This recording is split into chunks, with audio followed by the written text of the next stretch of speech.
Akwụkwọ nke Luk isi nke 13. N'oge ahụ e nwere ụfọdụ ndị ikom nọ ebe ahụ, ndị gwara ya gbasara ndị Galili bụ ndị Pailet gwakọtara ọbara ha na àjà ha. Yeshua zara sị ha, unu chere na ndị Galili a bụ ndị mmehie karịa ndị Galili ndị ọzọ niile, n'ihi na ha tara ahụhụ ihe ndị a? Ajụla unu.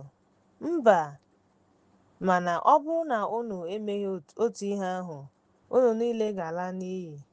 Ma ọ bụ unu chere na ndị narị afọ gara aga bụ ndị ụlọ elu Shilo dara ma gbuo ha, bụ ndị mmehie, ma ejiri ha tụnyere ndị bi na Jerusalem niile? Ana m asị unu, mba, mana ọ bụrụ na unu agbanweghị ndụ unu, unu niile ga-ala n'iyi n'otu ụzọ ahụ. O wee tụọ ilu sị, otu nwoke nwere osisi fig a kụrụ n'ubi vaịn ya. Ọ bịara na-achọ mkpụrụ ya, mana ọ hụghị ya.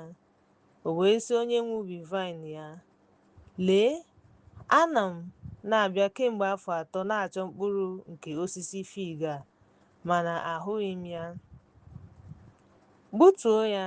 Gịnị mere o ji mee ka ala ghara ịmị mkpụrụ? Ọ zara sị ya, Onyenwe anyị, hapụ ya ka ọ dịgide ọzọ n'afọ a, ruo mgbe m ga-egwu ala gburugburu ya ma bee ya. Ọ bụrụkwa na ọ mịa mkpụrụ, ọ dị mma. Ọ bụrụ na ọ bụghị, mgbe ahụ ị ga-egbutu ya. N'ụbọchị izu ike, ọ kụziri ihe n'otu n'ime ụlọ nzukọ. Lee, e nwere otu nwaanyị nwere mmụọ nke adịghị ike ruo afọ 80. Ọ kpọrọ isi ala ma ghara ibili n'ụzọ ọbụla. Mgbe Yeshua hụrụ ya, ọ kpọrọ ya ka ọ bịakwute ya wee sị ya, Nwaanyị, atọhapụla gị n'ọrịa gị. O bikwasịrị ya aka. Ozugbo ahụ, ọ gbakekwara ma nye Chineke otuto. Onyeisi ụlọ nzukọ ahụ wee were iwe maka na Yeshua na-agwọ ọrịa n'ụbọchị izu ike. O wee sị ndị mmadụ, e nwere ụbọchị 6 mmadụ ga-arụ ọrụ, n'ụbọchị ndị a bịa ka a gwọọ ya, ọ bụghị n'ụbọchị izu ike. Mgbe ahụ, Onyenwe anyị zara sị ya, ụbọchị izu ike ndị ihu abụọ, ọ dịghị onye n'ime unu ga-atọpụ ya gaa mmiri, ma nke a bụ ehi ya ma ọ bụ ịnyịnya ya site n'anụ ụlọ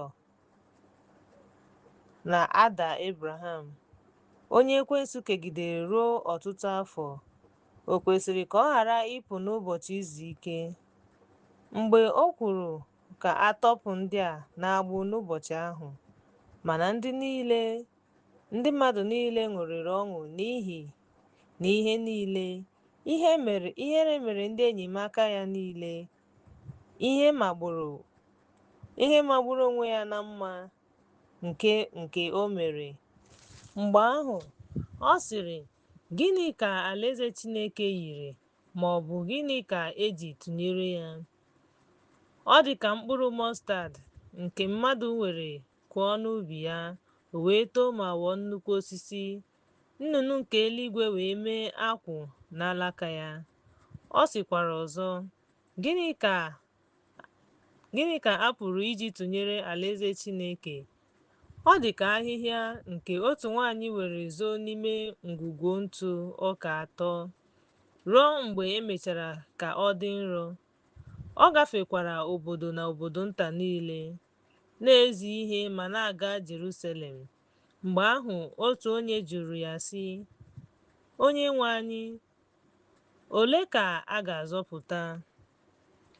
Ọ zara ha sị, gbalịa ịbanye site n'ọnụ ụzọ dị warawara, n'ihi na ọtụtụ, ana m asị unu, ga-agbalị ịbanye ma ha agaghị aga nke ọma. Mgbe onye nwe ụlọ biliri wee mechie ụzọ, unu ga-amalite iguzo n'ezi ma kwaa aka n'ọnụ ụzọ na-asị, Onyenwe anyị, Onyenwe anyị, meghee anyị. Ọ ga-aza, amaghị m ebe ị nọ. Mgbe ahụ, unu ga-amalite isi, Anyị eriela ihe ma ṅụọ ihe ọṅụṅụ n'okporo ámá anyị, ma ọ ga-asị, ana m ekwu ọnụnọ gị, unu akụzikwara, pụọnụ, unu niile na-arụ ọrụ n'ebe unu nọ, amaghị m ebe unu nọ. Ite eze mgbe ị hụrụ ịdị mma, ebe ahụ ka a ga-akwa akwa, a ga-achụpụkwa Ebraham, Aịzik, Jekọb na ndị nke gị niile ndị amụma n'alaeze Chineke. Ọtụtụ ndị si n'ọwụwa anyanwụ na site n'osisi, mgbe ahụ ọdịda anyanwụ na site n'ugwu na site na ndịda, ha ga-anọdụ ala na tebụl n'ime eze. Ndị ikpeazụ ga-abụ ndị mbụ. E nwekwara alaeze Chineke. Lee, e nwere ndị mbụ ga-abụ ndị ikpeazụ. N'otu ụbọchị ahụ, ụfọdụ ndị Farisii bịara wee sị ya, pụọ, pụọ, n'ihi na Herọd ga-egbu gị. O wee sị ha, gaa gwa nkịta ọhịa ahụ sị, lee, m na-atụfu otu ụzọ n'ụzọ iri, m ga-agwọkwa ọzọ n'ehihie na n'abalị. N'ụbọchị nke atọ, a ga-eme ka m zuo oke. Agaghị m ije ruo taa, ruo echi na echi, n'ihi na ọ gaghị ekwe omume ka onye amụma laa n'iyi site na Jerusalem.